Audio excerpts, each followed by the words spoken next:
Happy day, children. In this video, I'm going to teach the poem A Sea of Foliage written by Toru Dutt. And this is the image of the poet. Toru Dutt is one of the pioneer Indian English poets and acquires a prominent place in the history of Indian English literature.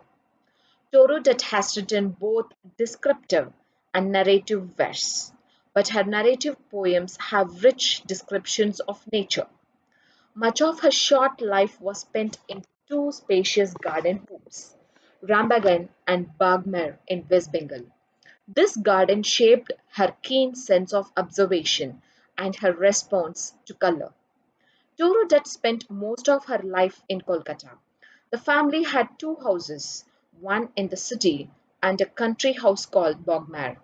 This sonnet is about the country residents. The area, Bagmari, is now a built-up suburb of Kolkata. A Sea of Foliage is a sonnet with 14 lines with 3 quatrains and 1 couplet. A quatrain is a stanza in a poem that has exactly 4 lines. So in this poem, we have 3 quatrains, which is of 12 lines, and the last 2 lines is nothing but a couplet. A couplet usually consists of 2 successive lines.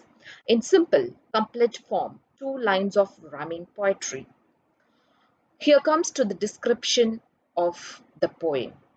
A sea of foliage girds our garden round, but not a sea of dull and varied green. Sharp contrasts of all colours here are seen. The light green, graceful tamarinds abound amid the mango clumps of green profound, and palms arise like pillars grey between, and over the quiet pools the seamills lean, red and startling like a trumpet's sound. In this poem, A Sea of Foliage, Toru Dutt compares the greenery surrounding her family's garden with the sea. She goes on to say that while the sea has an unchanging green color, her garden is filled with different and exciting shades of green. What are they? The light green of the tamarind trees, the deep green of the mango grove, the grey green of the stately palms. A contrast is found in the brilliant red of the flowers of the simul tree, which takes one by surprise like the sudden shrill sound of the trumpet. Here, the poet describes the different shades of her garden, different green color, different green shades of her garden, and the beautiful red.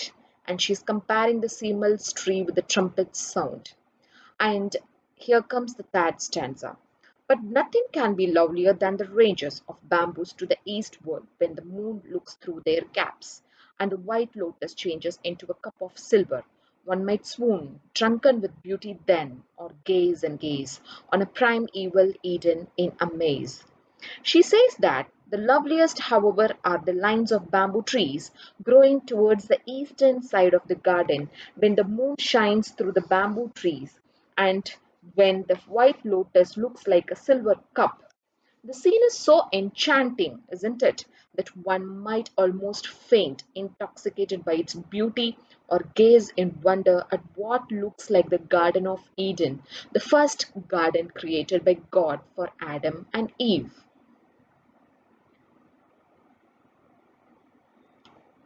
Here comes the imagery of the poem. There are 3 imageries. The first one is the color image. What is the color image in this poem? The light green tamarind, dark green mango, grey palms and red simmels, white or silver lotus, isn't it? And the second one is the sound image. What is the sound image in this poem? A trumpet sound. And what is the visual image? The visual image is nothing but the garden during the day and during the night. This poem describes a garden as seen in the morning and at night. We know this because the poem describes the different shades of green visible in the garden. These different shades, from light green to grey to deep green, can be distinguished only in daylight. The poem also describes the sight of the moon visible through the bamboo trees. which is a night scene. Here comes the glossary. What does mean by foliage? Foliage is nothing but the vegetation or the greenery. This is the picture of the greenery. And goods. What does it mean by goods? Surrounds. Okay. And third one is unvaried. What is meant by unvaried?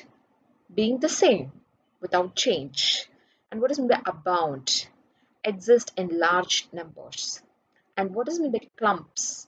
Clumps is nothing but the bunches or clusters, things close together. And here we talk about mango clumps, right? And what is meant by green profound? It is nothing other than deep, dark green. What is meant by semals? This is the picture of semal, silk cotton trees with red flowers. And what is meant by swoon? Feel dizzy. In amaze. What is meant by in amaze? In amazement or wonder. And this is the picture of the prime evil Eden. What is meant by prime evil Eden? The first garden where, according to the Bible, Adam and Eve, the first human beings, lived. And the theme of the poem is nature abounds in beauty at all times of the day. I repeat, nature abounds in beauty at all times of the day. Thank you. Thank you so much for listening to this video. Have a good day.